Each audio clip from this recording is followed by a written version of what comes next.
Welcome, my peace, my peoples. Please like, comment, subscribe, share the video. It'd be greatly appreciated from the bottom of my heart, my peace, my peoples. So let's talk about growing up hip hop, season 2, episode 2. And we start off with none other than Reginae and Toya, Brandon, and Miss Deb. And basically, they meet up at a dinner. And it seems like Reginae does not want to apologize. She feels like Brandon owes her an apology. And she's telling Brandon, you owe me an apology, really. And Brandon was like, I don't think any of us owe one another an apology or whatever. And so that's when Reginae was like, what? Then why are we here? Then really, that's what she said in her confessionals.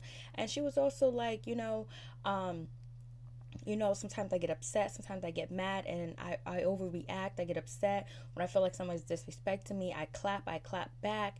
I go crazy sometimes. I know I'm not saying that it's right, but that's just how I am. I was like, so Reginae feels like she gets upset, if her buttons are getting pushed, or she feels like someone's pushing her buttons, even if they're probably not, that means that she feels like she has the right to go off, and she can go 100 and you're supposed to stay at 10, you're supposed to stay at 5. Well, that's not really a good way to conduct yourself, because you might end up getting hurt in a situation, especially because you don't know how that person is going to clap back to your overreacting to a situation. And we know Reginae has been, she's privileged, she has a good life, and basically her and Toya are kind of like best friends and things like that. And she's there for her mother's there for her, and it's more of a friendship than it is a mother and daughter type of relationship, where Toya is not really, she doesn't really punish Reginae, especially because Reginae is the only child and all of the other good stuff, and she's the breadwinner of the family, I guess, because she called on Lil Wayne, she called daddy. That's what the Queen's Court say.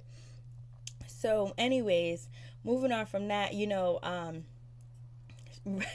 Reginae was like, I don't even know why we meeting up if you're not apologizing me. If you're not gonna apologize to me, she was like, I'm not judging you, but I just don't mess with you, Brandon. And Brandon was like, yo, you overreacted. And you basically, Brandon starts to address Toy, and she was like, and he said, Toy, I totally understand where you're coming from, because that's your parent, that's your daughter, and I totally get that you're going to defend her. And so that's when Toy was like, I'm going to cut you off right here, Brandon. That's my baby, that's my born, that's my cub. You know what I mean? And you're a grown man. You're 21. You was 21 or 20 something at the time, and Reginae was only turning 18, and you're coming at her. I don't care who it is. You know what I'm saying? Like, you don't come from my daughter. You don't come from my daughter. I'm gonna defend her regardless. And that's when you get Deb. She gets into the confessionals, and she's just like, hold up, wait a minute, Toya, don't go left with this bullshit, because we're gonna get it in. And so I was just like, damn. But Reginae really feels like she is owed an apology. She doesn't feel like she did anything wrong. She doesn't feel like she was negative at all. And that's just what it is, because Reginae hasn't been called out on her bullshit, because she hasn't had any discipline. So she feels like she can go around disciplining and disrespecting people without any consequences. And there are consequences. And Reginae was like, I just blow up and all this other stuff. And so then so then that's when, Deb gets into her face, and Deb was like, you can't be going around doing the way you're acting, the way you acting. You can't jump in no grown man's face. You can't be going off on nobody. You can't be disrespecting nobody. You're not supposed to do that, because you'll get hurt out here in these streets. Basically, Reginae was like,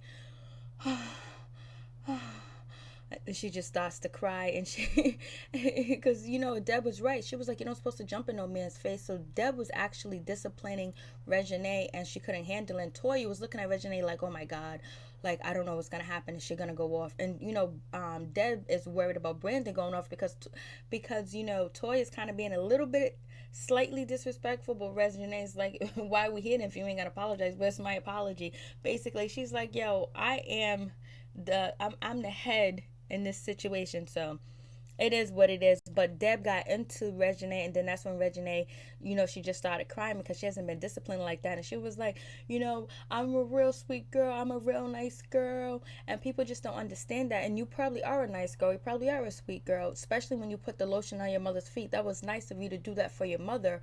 But the way that you come off on the show, even in your confession, talking about, I'm just gonna apologize to him just to apologize, not even thinking that the situation was wrong, not even thinking that the situation could have have went left, you could have got hurt, Brandon could have got hurt, people could have got involved and got hurt as well.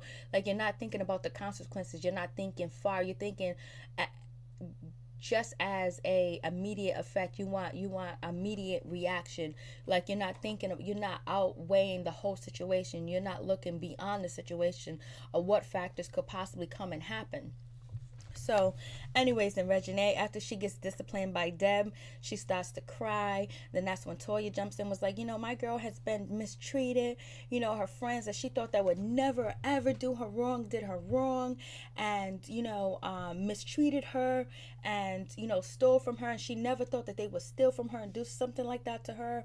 And she's been hurt all her life. I was like, okay, here we go with this roly poly stuff. And that's when Brandy gets into his confession. He was like, she's the greatest actor. Let's call her Reginae Denzel Washington, basically. So she starts to cry, and you can see that she starts to cry because she's never been disciplined. She's being called up. She's being called out for being disrespectful as well. And so, she probably cries to her father. She probably cries to her mother. She cries to anybody that is her family or someone that is indebted to her, and that's how she gets her way. So after she cried, and then Brandon apologized, Reginae just plumped right up, and she was all happy. Then that's when Brandon was like, yo, I apologize for my behavior. I apologize for what I said. You pushed my buttons. I pushed your buttons. And then, it is, so basically I apologized for that. And then she all like the tears on the way. She was all like, hey.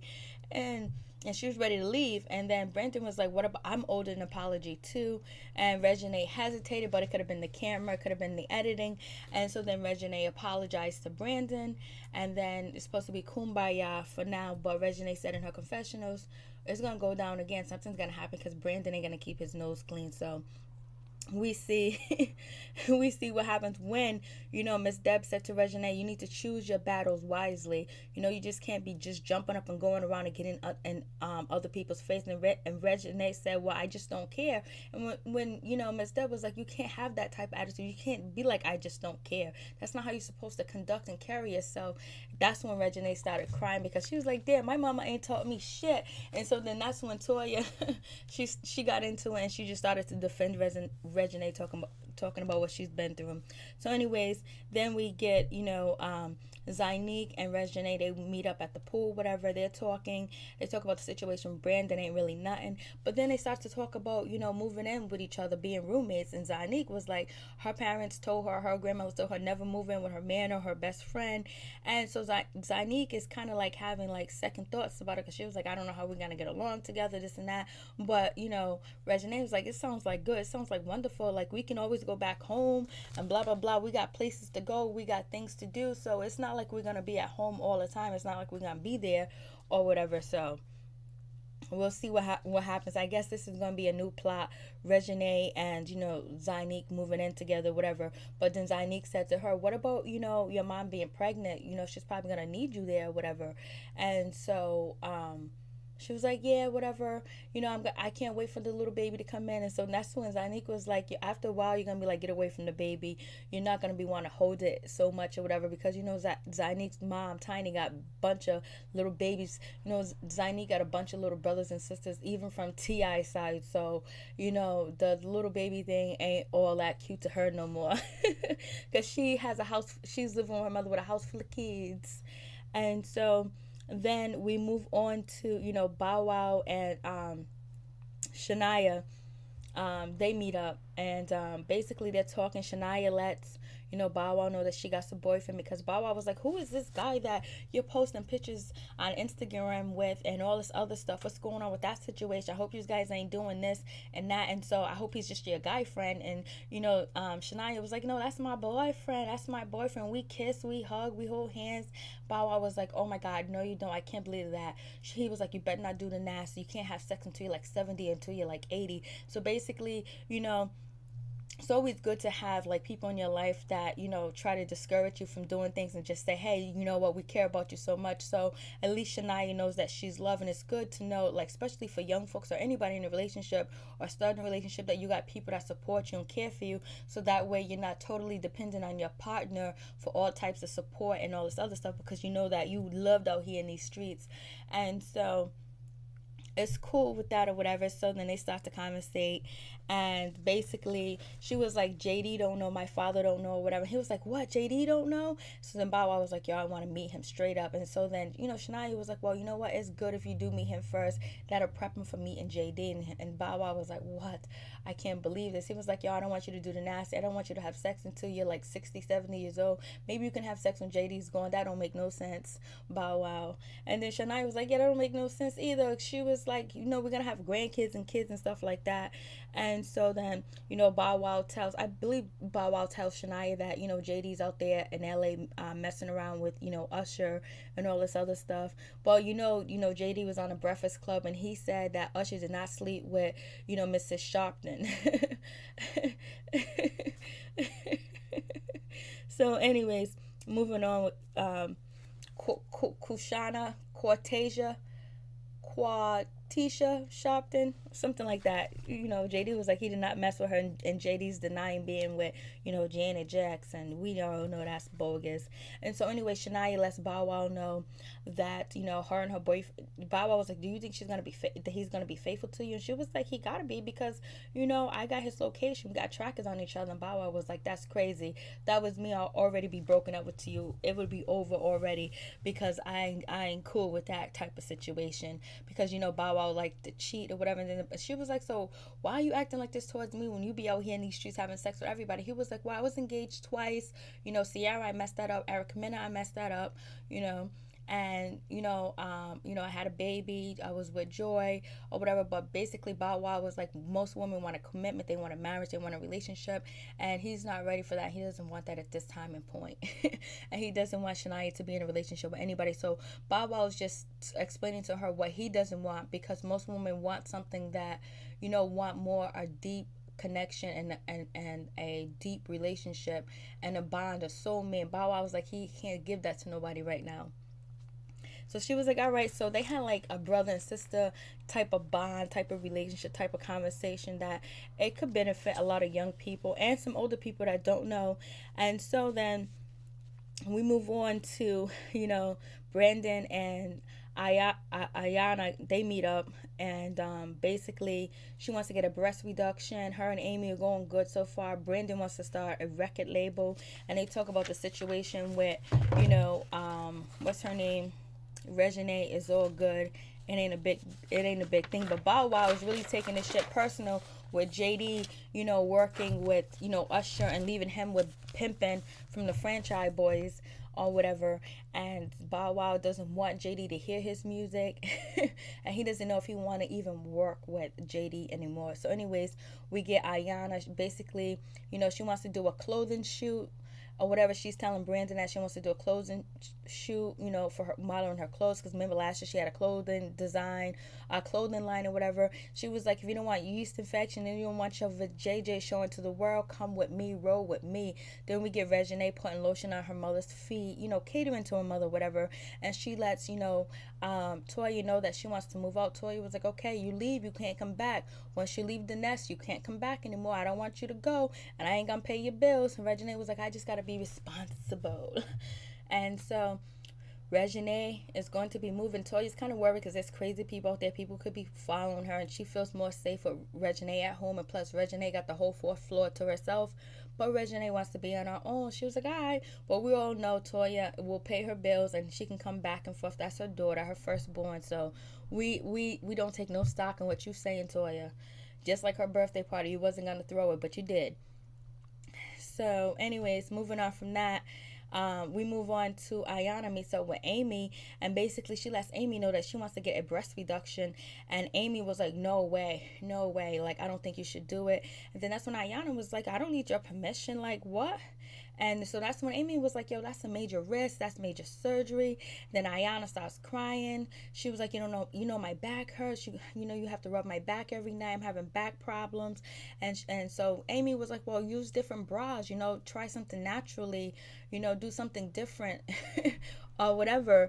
And so And so Amy was like, I'm gonna be upset. I'm gonna be upset. I'm not gonna be happy. Basically, I'm not gonna be happy with you get major surgery or whatever. And so that's when Ayana was like, well, since you're not gonna be happy, then why are you gonna be in a relationship with somebody that you're not gonna be happy with? And it's like, yo, Ayana, why do you have to take it there? She's just not happy that you're gonna get the surgery. So then leave it as that. You get the surgery. But then Ayana has to go and throw in like, oh, so you shouldn't be in a relationship with somebody who's not gonna be happy. Of course, people are not happy 24/7 in a relationship. There's things that your partner or you can do to the person that makes them unhappy, but at the time being, get over it, because Amy was going to get over it, but Amy just wanted to make her concerns known. And Ayana wanted to make her concerns known too as well, like my back hurts, all this other stuff, I need your support.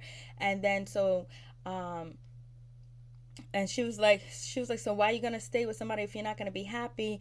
And then Ayana was like, why would you stay with me if you're not gonna be happy? And then that's when Amy goes, I'm not gonna be happy because you're gonna be feeling insecure about this. You're gonna be feeling insecure. Why would she feel insecure? I didn't get that. Why she feel insecure? Because it's her breast, her security that her breast brings her out, make her look good, or is as Amy attracted to her breast and loves her breast? What is it? Why would getting a breast reduction make Ayana feel insecure, unless she thinks that's her only access, or that's her only thing to attract, females or males, is her breast, and she used that as a tool? Or is that the only thing that Amy be all on or whatever? I don't know. So why would Ayana feel insecure if she gets the breast reduction when she wants to get the breast reduction because it hurts her back and she can't find bras? She has whelps on her body and all this other stuff. And so then that's when Ayana started crying, and then make no sense why they had the argument. It just like, yo, kids are talking. It was basically like immature kids with being inconsistent with what they're saying, because from, oh, you don't want to be with me then, you don't want to be with me then. And Amy did not say anything like that. She just said she don't want to be with somebody insecure. So why would she feel insecure? I'm like, yo, you guys are confusing. So basically, Ayana is just like, yo, I really need your support. I really need you to help me with this. I only ask you for one thing. I don't ask you to do much in this relationship. I just need your support. And then Ayana goes on that, she feels like her breasts are too big for her body. It don't look right. It don't fit her body. And she feels ugly with them. I don't know. I know I have a friend that was going to get a breast reduction, but she decided not to. And I feel Amy's point about it being, surgery, whatever. As long as Amy is not, that's not the item on Ayana's body that Amy worshipped on her body, then that's cool.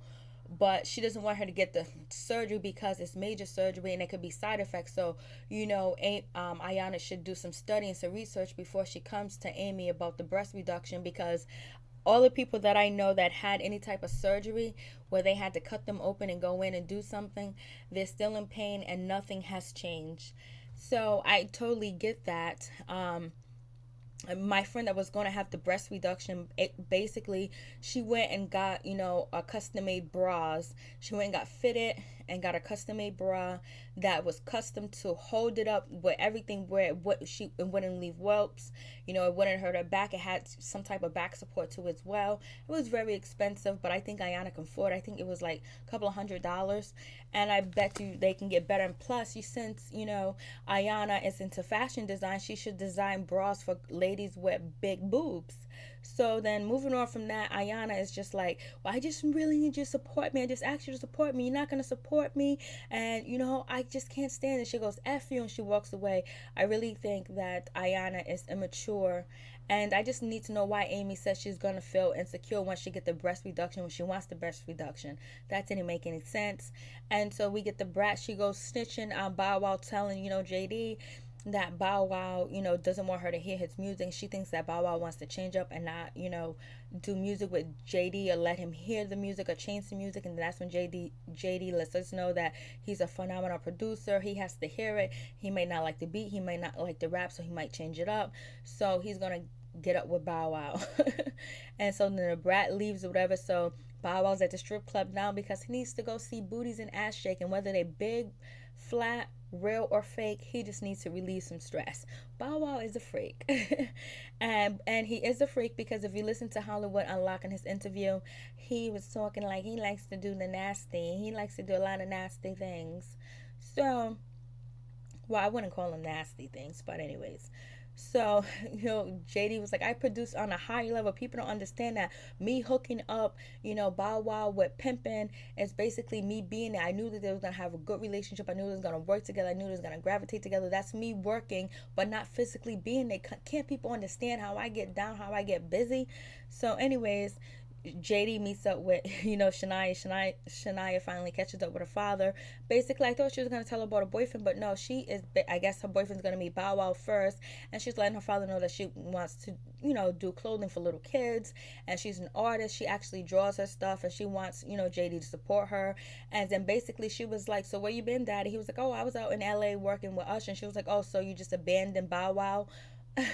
And so that's when he explains to her that Big Pimpin is replacing him while he's away. And so she was like, then how come I can't get any management? How come I don't get a team? How come I don't get help? I need this, that, and you better do this, you better do that, I need that. And he was like, well, you got to give me a board, a moon board or whatever. And she said, basically, a moon board is cutting out pictures and shit and posting it together, and that's your idea, basically. So it sounds very creative. We used to do that in middle school, elementary school. um so um so then moving on from that, she was like, well, you know what, daddy, I'm going to have it done and ready. And so don't change your mind and don't back up away from me because I need you to do it. And she said in her confessional, Shania, that I feel is a little disrespectful. He wants me to do a moon board when he knows I draw. And if she draws her shit, that's legit. That means that she's a real good, that means she's an artist. An artist in fashion, they can really create stuff that hasn't been created. So anyway, she's going to do it. And she called her father out for basically abandoning, Bow Wow, because Bow Wow feels like JD abandoned him. And so she's gonna do the moon board, and she was like, once I get it done, don't give there's no answer. He was like, well, I'm gonna make it work. I'm gonna put you with the right people. Now that I know you're serious, you gave me that push. Now I'm gonna do it. I believe he's gonna, if anything, he's gonna take care of his daughter Shania. Or if this is just for the show, because now we got Ayana, we got Shania, we got Brandon that wants to open his own studio, his own record label. And I'm missing Johnny Blaze party. Johnny Blaze party was really nice. Her music was nice. Her listening party was nice. Her singing was nice. I like Johnny Blaze.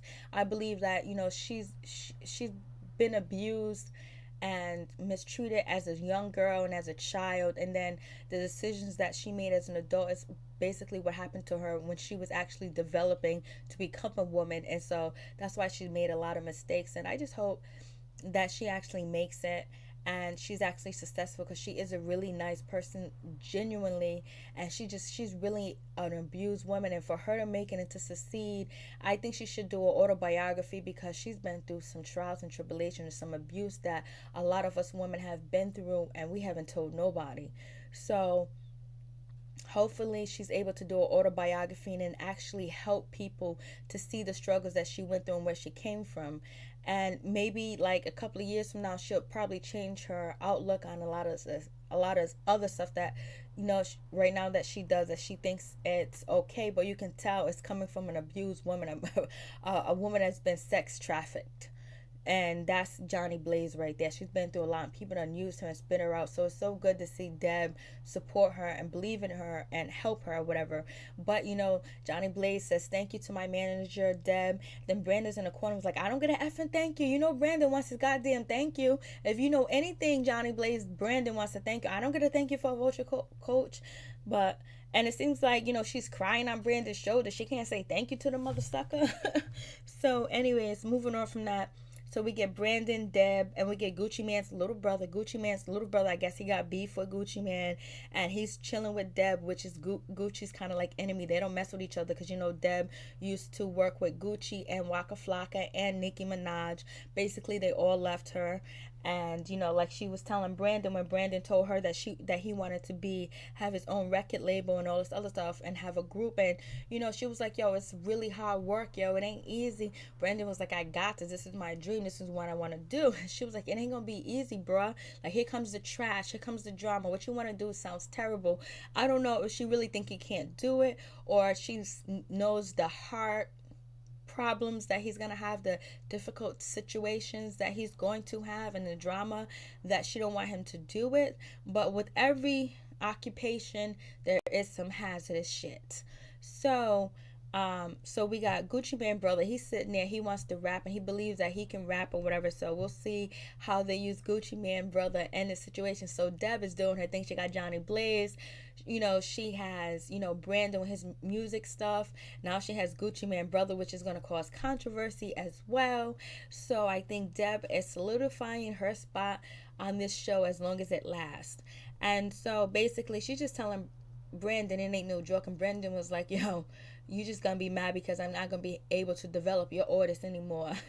So we'll see what happens with the situation. But Deb explains, when she was coming up, when she had them artists, Gucci Man, Flocka, Nicki and other people, that was like a family. That's what really messed her up, because she was going by family business, and at the end they left her and they took a part of her. She was broken from that. She was hurt. And you hear that a lot, especially if you watch the Five Heartbeats. That's one of my favorite movies, about what happened when the manager never get a contract. You act like family. And the same thing with Jay-Z said, like, yo, you think it's a family, but Jay-Z made it business, because you can get screwed out here in these streets. And Deb should have been a multi-millionaire with the orders that she put on that left her right at the pinnacle of their success. So anyways, peace. I'm out. One love. This episode was a C minus.